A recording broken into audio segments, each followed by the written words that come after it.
Welcome to the Driven Moms Answering Adversity interview series, Stories of Success Through Setbacks from Mom Elevated. Together, we can shine a light on how normal challenges and struggles are, along with how we can overcome and rise above them. Today, we have Terrie with us to share her story. So, Terrie, if you don't mind, would you go ahead and take it away and tell us a little bit briefly about your story to get us started? Oh, thank you so much, Jesse. It's Terrie Christine, and that's okay. So, it started at the end of a 14-year relationship. I had a spiritual epiphany. God spoke to me. Like I literally left my body because as I was pouring so much into him between our two children and myself, which was the last person on the totem pole and him, that I felt that there's nothing left of the thing that I wanted the most, which was love. So I went into the bathroom and I asked God to take me versus doing it myself. And I literally left my body and I was in the middle of the universe. Stars are so close I could touch it. And he said, love will come. I wish back into my body. And I wish I could tell you that this is exaggerated, but it was exactly how it happened. And then the very next day, my entire life changed. I was able to understand more. I went to the bookstore. I was reading authors I had never heard of before, Esther Hicks, Wayne Dyer, and many others that are in the spiritual aspect. And then it just catapulted me to where I am today. That is incredible. What do you think along that line, what do you think was the hardest part about that? So what was the biggest adversity that you answered and how? How did you hit that head on and just go through it? I love that question. No one has ever asked me that. And I've been doing this a long time. The hardest part that I was struggling with is what I labeled my old reality and a new reality, meaning the old patterns of pouring in, that's what my mother and grandmother showed me. Why am I not getting it? I'm strangle holding it. I'm doing everything to perfection. And it was making me more miserable to the point where I wanted to unalive myself. It got that bad. And I knew I had to do something, either ask God to do it for me or I don't know what. I was at the end. And then having that spiritual epiphany and waking up the next morning. And I remember standing in the doorway saying, I'm going to get what I've been really, truly wanting. But it was the smaller journey after that that was really hard of love will come. What does it look like? What am I, because I left him. And so I'm like, well, it wasn't from him, but it was really me loving me. And once I got to that place, my whole life was changing. I was supersizing into being more grounding, not being giving my soul away, feeling like what I was reading and understanding through those books and meditation was making more sense to me than the life I was living before that spiritual epiphany. So that small little journey was the hardest of trying to understand what I created and what I was moving into from that moment in time. What kind of got you through because it is really hard. That's really hard work to like just reframe everything you've ever been taught and allow yourself to let that go and move into that new version of yourself. What and I love the supersize that it supersized you. But Yes. what is it that, like, when you were like, "Ah, it would be so much easier to just go back to that life, to what you knew, to what was comfortable." What kept you moving forward, knowing that you also had these 2 kids that were reliant on you and that you were gonna have to lead? Like, what was it that was like, "You know what? No, I'm gonna keep going. This is going to be worth it." I love your questions. And I've been doing this a really long time, and no one asked me that one either. Thank you. I remember you're bringing up such profound deepness in this.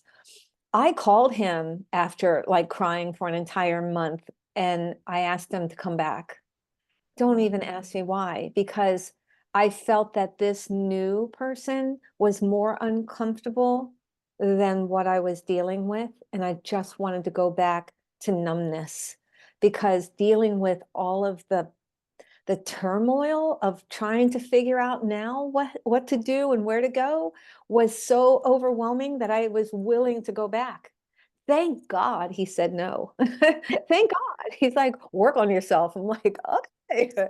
And so after that, the way I looked at it is there's only one option, and that's to keep breathing.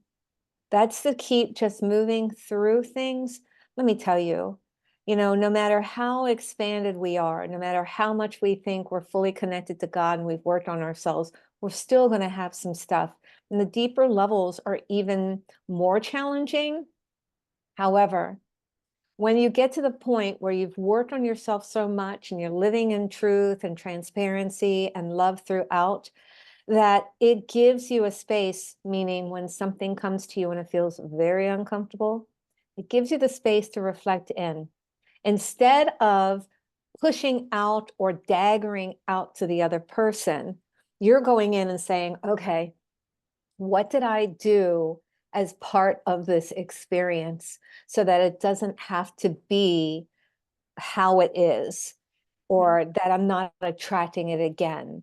And the greatest reward is what is giving me to even to this day is being able to reflect inside and not be not be angry at people, places, and things. And again, the body is just a tumbleweed of emotions. One little, stick breaks and you're like, you explode into an emotion. But we Right. have to realize not to allow the emotions to own us. Yes, live in it for a minute, Yeah. couple minutes, couple hours, should never take more than 2 days. Reflect during that time, and then thank connection, source, God, what I call it God, but whatever you want to choose to call it, that it gives you the opportunity to be more present in your life, in what you're projecting, in what you are creating. Oh, I love that. That's beautiful.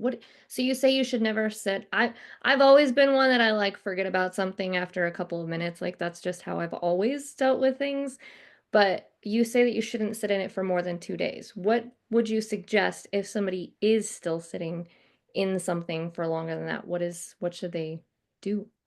Yeah, well, then it becomes procrastination, and then they're rotating the story over and over and over again, and then they're taking the experience outside of themselves.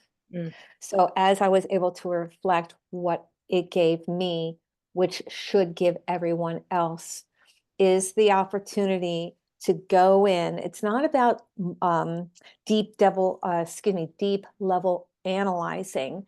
It truly is about, wait, okay, what did I do that made something shift? And it doesn't have to be an action. It can be a thought. It can be, what you thought that was making you feel good, pouring so much love, and all of a sudden something faded away and you're like, what just happened? And then going down and saying, all right, did I stranglehold that energy? Did I expect this person to give back what I was giving? If we could go on and on with so many questions with that, but to stop long enough. So 2 days, my friends, all right? But during those 2 days, ground yourself, meditate, because you're going to live in those stories and you have to get them out of your head.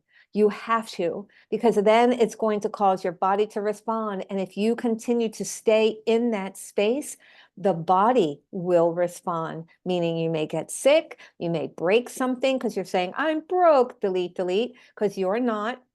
And something could happen because you are energetically becoming the magnet to it. Oh, that's so powerful. One of my clients used to say, "What you resist persists." Mm-hmm.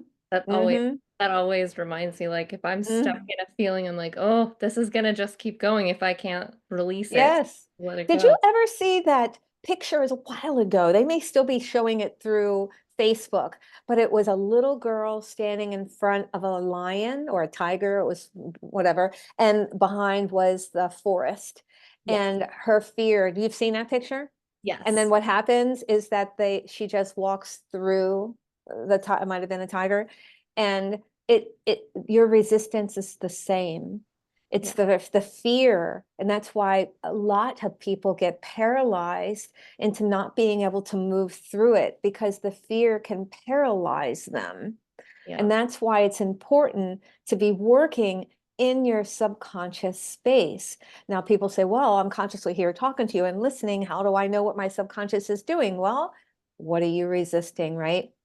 And then to dive deep. And that's why people like me or sound healers or breath work and alternative ways going into the subconscious through energy to be allowed to allow yourself to say, oh my gosh, I remember when mom did that. Oh my gosh, I remember when dad said that.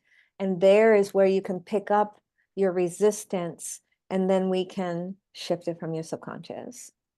That's so powerful. I love that. I think it's so important. And I think the older I get too, the more I see the importance and I acknowledge the importance of what that is. Like, again, growing up, you're like, oh, it's just doctors.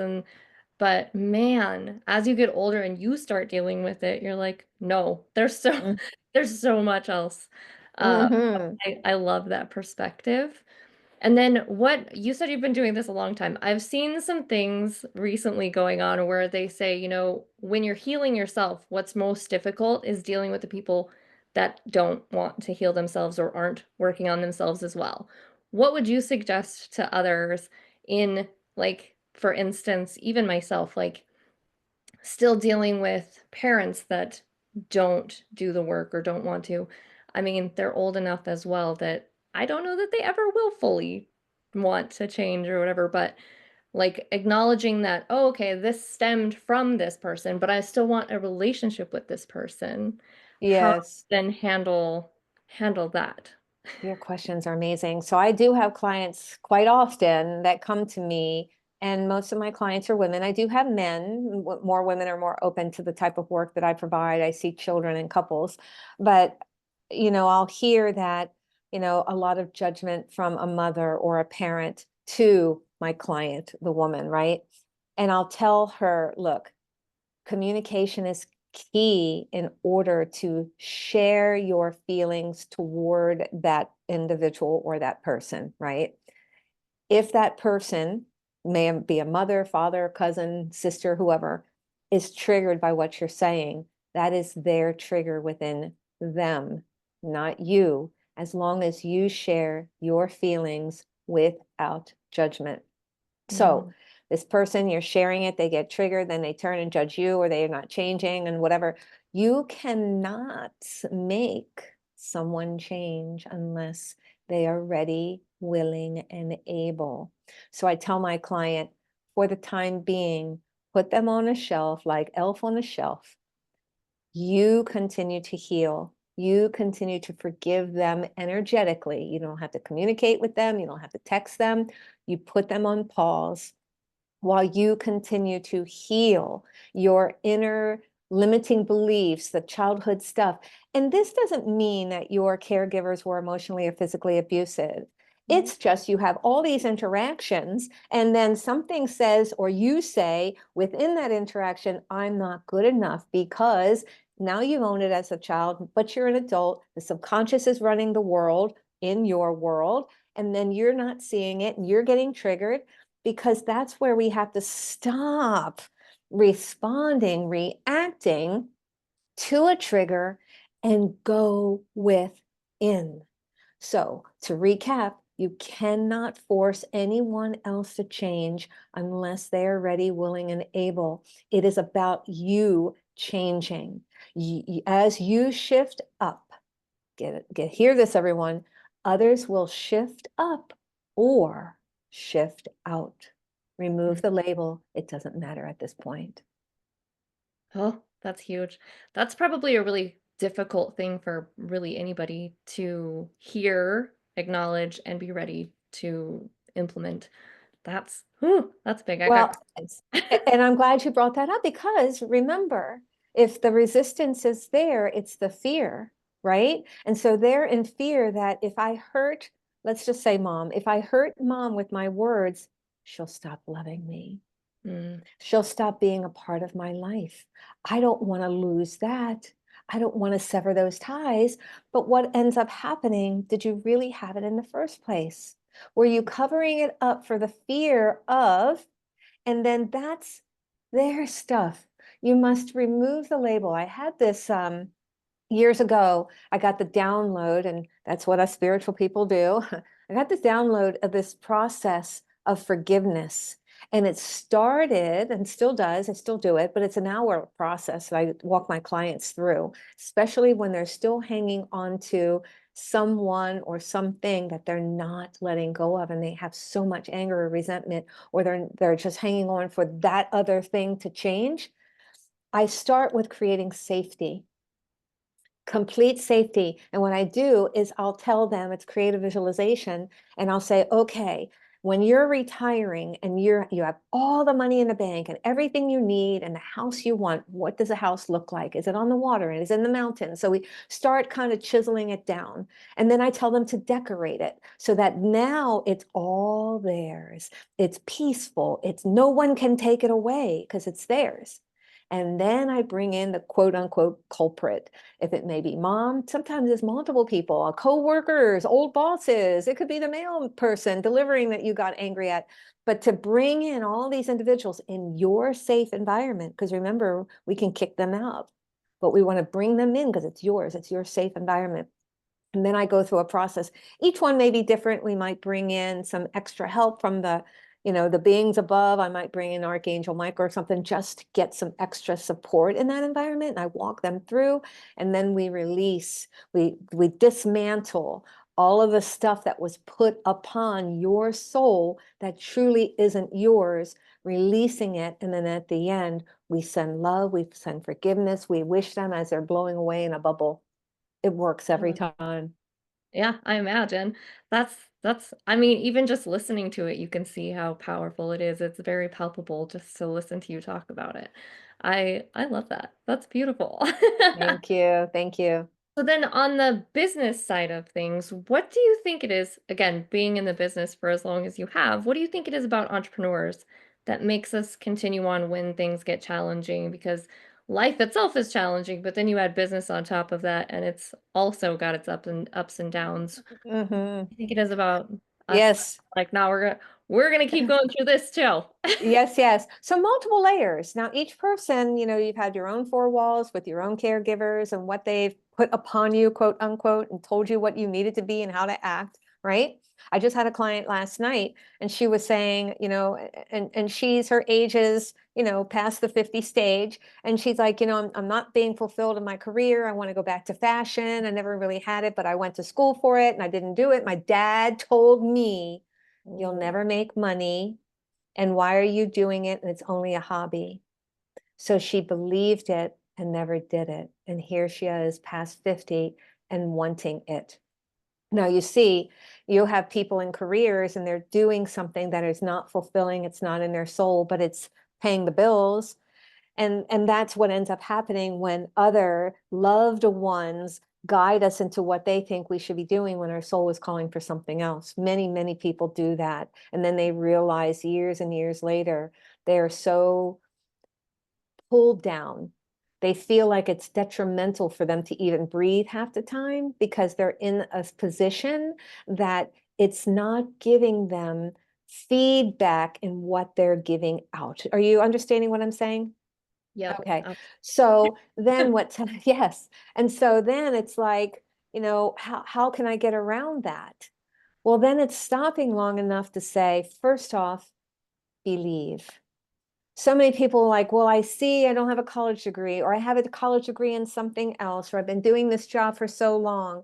yeah, As I told the woman last night, I said, look, you may see one thing in a box that your fashion career is going to look like X, Y, and Z.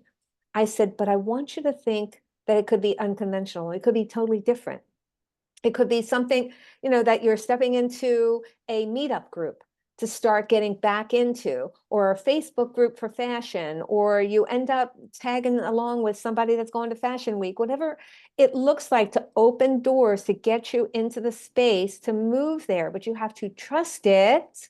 You yep. have to believe it and move in the space and take guided action on it. Ooh. Yeah. Yes.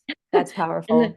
the guided action, I think, is a huge proponent of any kind of entrepreneurship because it shifts and changes so frequently.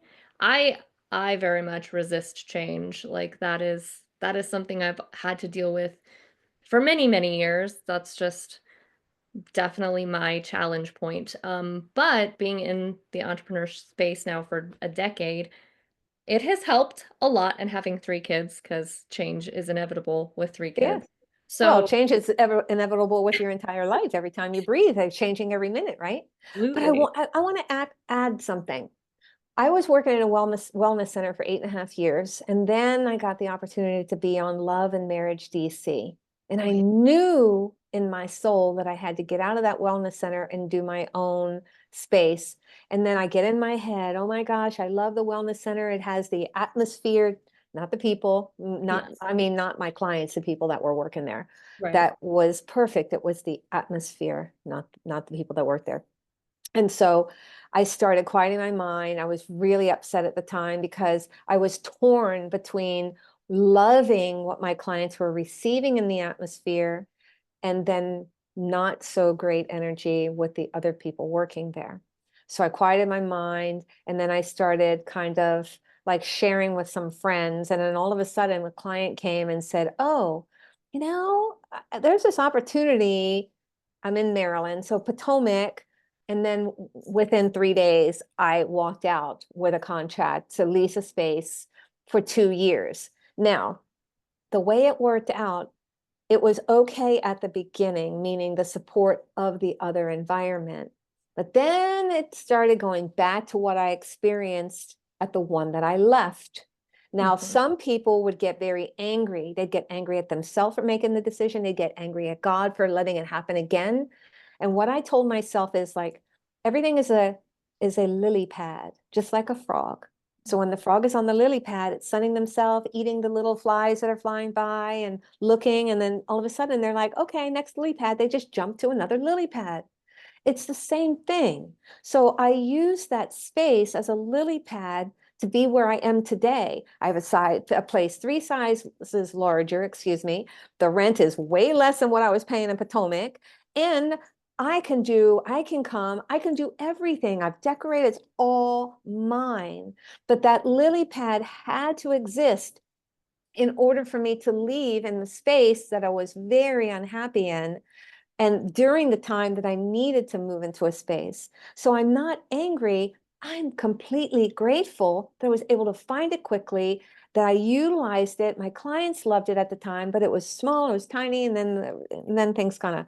But now it's like, whoa, here I am in my own home. Meaning I have a private studio. It's not in my home, but my own Yeah. home of space for my clients. That's amazing. Like what you create in your mind, you now create it out your safe Yes, space. yes, One, so yes, many people see those stepping stones as like setbacks or, like detrimental moments. And it's not, that's exactly, I love that reframe of it being, yes, you know what, just be grateful for this having happened so that you could then step into the new version of what you wanted. Um, yes. I love that. Similar to when I ended the relationship with the father of my children and when God spoke to me, giving me enough strength to know that love will come. However, it's within me because I didn't have it for myself. I felt that it was somebody else's or everybody else. But the reality is, my friends, you are somebody and you are part of everybody. And when we understand that, and being a mom, I have two grown children now, but and I was single for a while with them. That single at the beginning, then we were together in the middle, and then single and the father is the father of children. However, he had issues, and I was trying to lift him and help him and pour into him what my mother and grandmother showed me unconditionally. But Right. remember, your cup is there too. The ebb and flow of energy you must be able to receive as you're giving to. Oh, I love that. One, similarly with the job and your life story, I feel like you could have gone back to where you were and you're like, "No, I did that. I tried that once before. That didn't work out. That was not a good thing. So we're just gonna keep Mm-mm. seeing this through." Exactly, because the option is only to move forward. Yeah. That's the way I look at it. I have one option in this world, and that's to keep moving forward, whatever that looks like. That's so powerful. So many great things have been shared today, but what do you think one overall takeaway or lesson that other mompreneurs would be able to take away from your experience specifically? What would you have to say? Don't allow your emotions to own you. You can feel it, move through it, but it's not going to take you down, alter your entire being. It's not, unless you allow it. So it's a matter of saying, I'm feeling this, I'm honoring this, I know this. What was my purpose in this?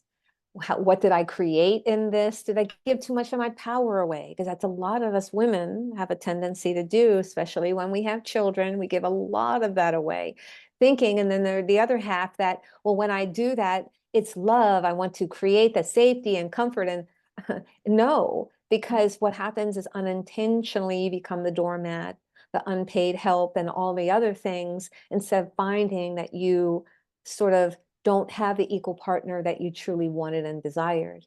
And then when you waited to finally step up and say something, the first words, how about a full sentence out of the other person's mouth is, what's wrong with you? When in Mm, fact, you're the one who didn't say anything at the beginning.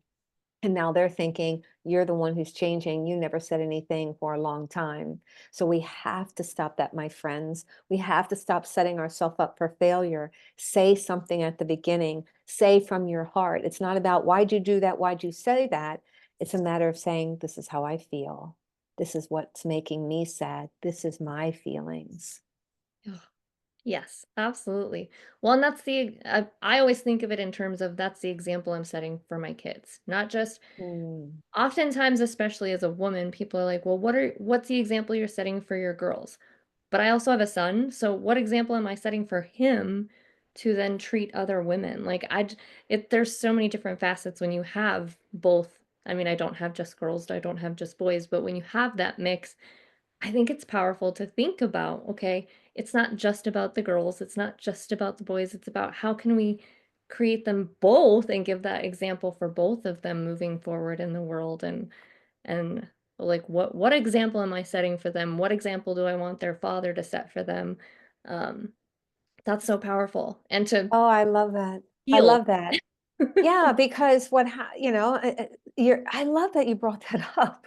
This is great that because, we're so involved in being the caregiver or the provider or, having your own job and career Yeah. that, you have the little ones around you. You may not even be communicating hello. They have eyes and they're watching everything and they're little sponges taking it all in. So if mom and dad are struggling at the table and dad says, oh, I'm fearful of something, little John's going to go, oh my God, daddy is scared. Oh my gosh, I don't want that to be like me. I don't want, if it's about work, work is bad. And it can happen just as easy as that.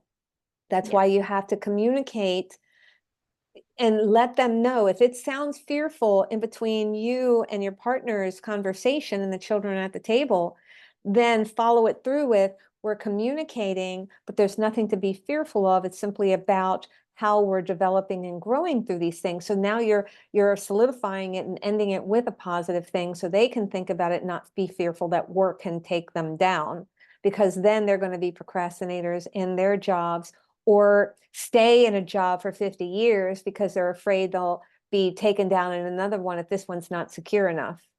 Yes. Yeah. Oh, absolutely. I love this. This is giving me some ideas of what I have another podcast that I do with my children actually, and I ask them questions. So it's giving me some great fodder. Oh, I love that you have your kids involved. That's beautiful. It's a lot of fun. It has taught me a lot.